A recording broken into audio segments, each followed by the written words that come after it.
आप देख रहे हैं उपदेश टाइम्स न्यूज में हूं दीपा मिश्रा। आइए नजर डालते हैं आज की खास खबरों पर। कानपुर के ऐतिहासिक सचेंडी कस्बा में विद्वान अधिवक्ता संगठन की बैठक विजय प्रकाश राजू वर्मा के संयोजन में की गई।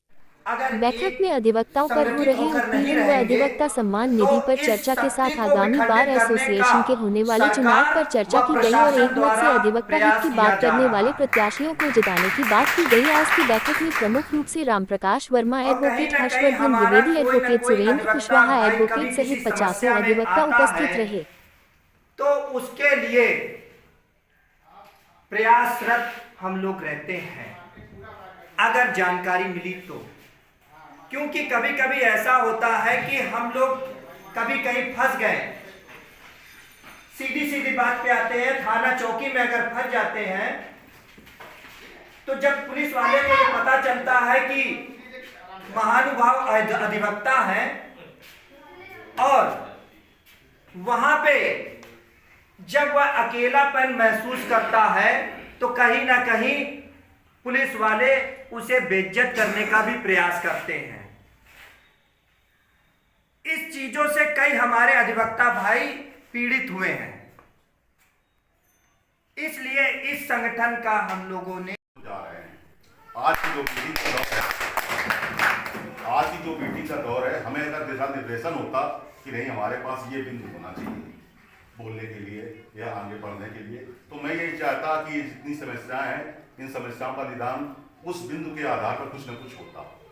जैसे बहुत सारे हमारे छोटे अधिवक्ता भाई बंधु हैं, तो वो जिस तरह से इस ग्रुप में विद्वान अधिवक्ता संगठन का जो ग्रुप है, एक मॉडल बाई डाल जैसे हम लोग कहते हैं कि मतलब इसके सारे सिद्धांत अगर सबको जानकारी हो जाएंगे या सभी को जानकारी करने के लिए जो चीजें हैं वो अगर मिल जाती हैं तो ये सारी समस्याएं जो उठती हैं यहाँ पे नहीं है। मैं बस इतना ही चाहता हूँ एक दिशा में, और जब भी यहाँ पर मीटिंग हो इस संगठन की तो वहाँ पर एक बिंदु कि नहीं हमें इस बिंदु की लेकर इस बार की मीटिंग में चलना है। हम लोग एक परिवार के एक सदस्य के रूप में जिस तरीके से एक चैन होती है, चैन में एक गुड़िया बन करके पूरी चैन बनती है, इस तरीके से हम लोग अधिवक्ता जोड़ करके एक समाज का जो है निर्माण होता है। और ये अधिवक्ताओं का जो है समाज जो है ये समाज का जो है दर्पण होता है, क्योंकि अधिवक्ता ही जो है समाज को जो है जिस तरफ से आए उस तरफ मोड़ने की जो इसमें शक्ति होती है, क्षमता होती है। आगे अधिवक्ता परिवार में वो हमसे जुड़े रहें और हम उनसे जुड़े रहें। तो यहाँ बैठे समस्त सम्मानित अधिवक्ता गणों, यहाँ पर कोई भी ऐसा चेहरा नहीं है कि जिससे मैं चिर परिचित ना हो। चाहे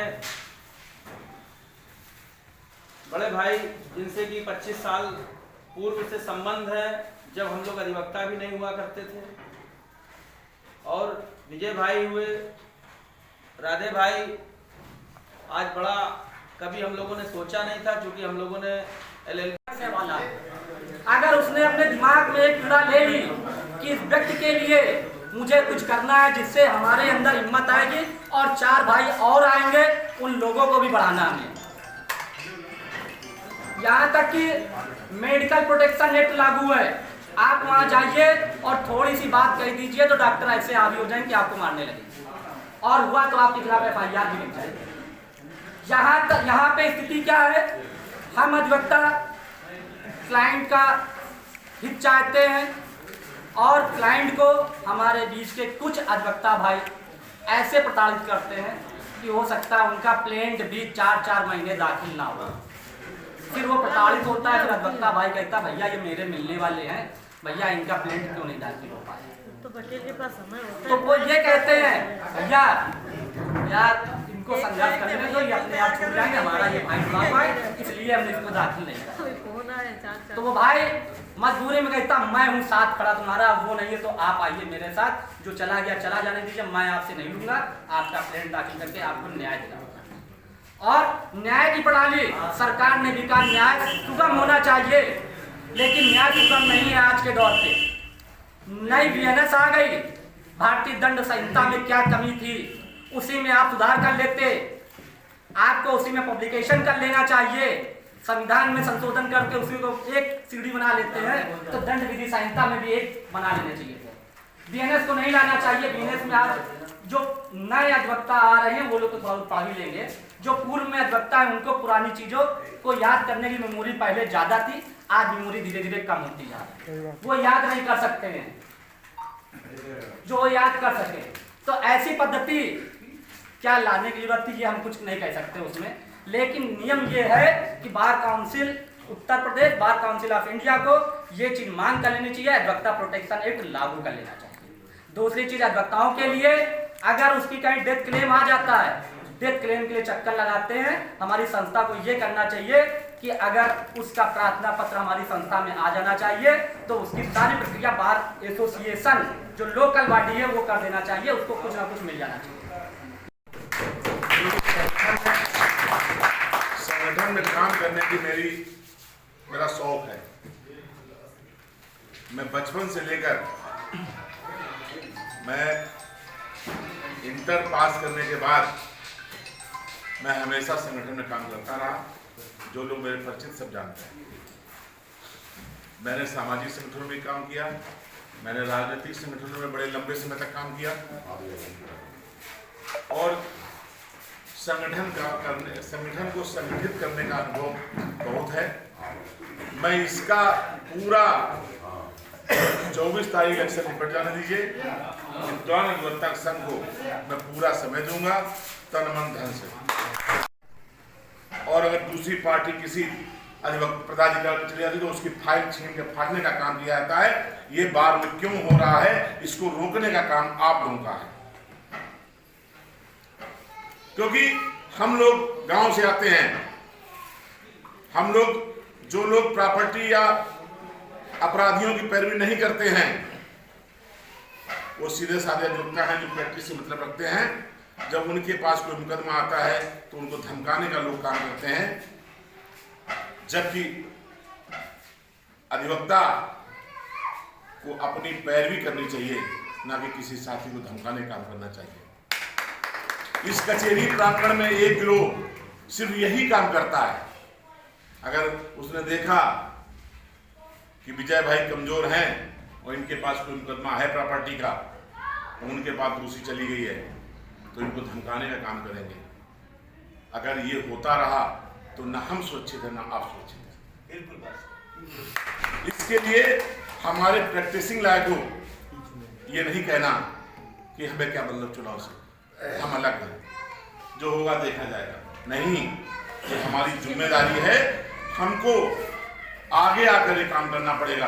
अगर हम गलत हैं तो आप हमें मत बोल दीजिए, जो भी गलत है आप उसकी परख करिए कि उसका कृत्य क्या है, उसका काम क्या है और ये क्या करेगा, इसके बाद आप चयन करिए, तब आप वोट करने का काम करिए।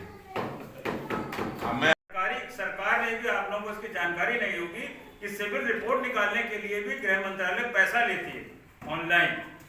पुलिस कहती है बैंक चले जाओ, बैंक कहती है कि पुलिस में चले जाओ। तो ये तो एक मामला था। क्योंकि मैं 22-23 साल से काम कर रहा हूँ तो डेटाबेस है मेरे पास हर चीज़ का, तो उसको करते हुए मैं एडवोकेट हुआ। एडवोकेट होते हुए आज यहाँ हूँ। एनजीओ की जहाँ बात आती है तो उत्तर प्रदेश के टॉप मोस्ट जितने एनजीओ हैं, आप कहीं से नाम ले लीजिए, चाइल्ड लाइन हो, अवार्ड हो, कल्पना सिंह हो, निर्माण भारती हो, श्रमिक भारती हो, इनमें से ज़्यादातर का मैं फंड रेजर रहा हूँ। फंड रेजर बोले तो ऑल ओवर वर्ल्ड से जो क्राउड फंडिंग आती है वो इन तक पहुँचाना, करेक्ट एनजीओ को प्रिपेयर करना, उनके बायलॉज प्रिपेयर करना, रजिस्ट्रेशन कराना बहुत बड़ा काम है जो मैंने पिछले 22-23 साल से किया।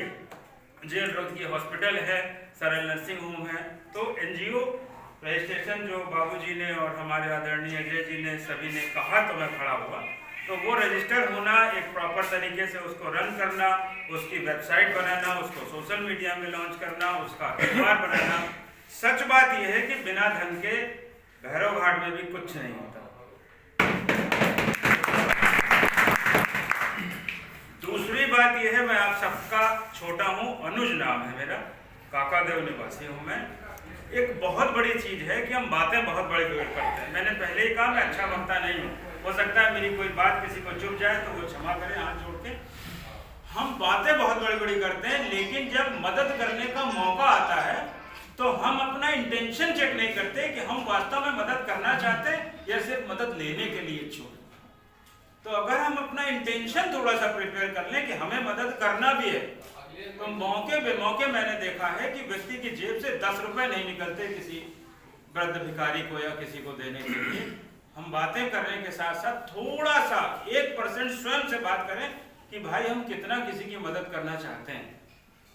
तो मेरी एक यही हाथ जोड़ के प्रार्थना है कि संगठन को आगे ले जाने के लिए जितना भी एग्जीक्यूटिव लेवल पे काम है उसमें हम पूरी तरीके से, जो भी एग्जीक्यूटिव लोग हैं, हमारे आदरणीय राधे जी हैं, जो भी लोग हैं, मैं उनके साथ हमेशा हूं, क्योंकि यहाँ उसको एक्सप्लेन करने का, टाइम वेस्ट करने का कोई यूज नहीं है। मैं वो कर सकता हूँ, मैं वो कर रहा हूँ और मैं वो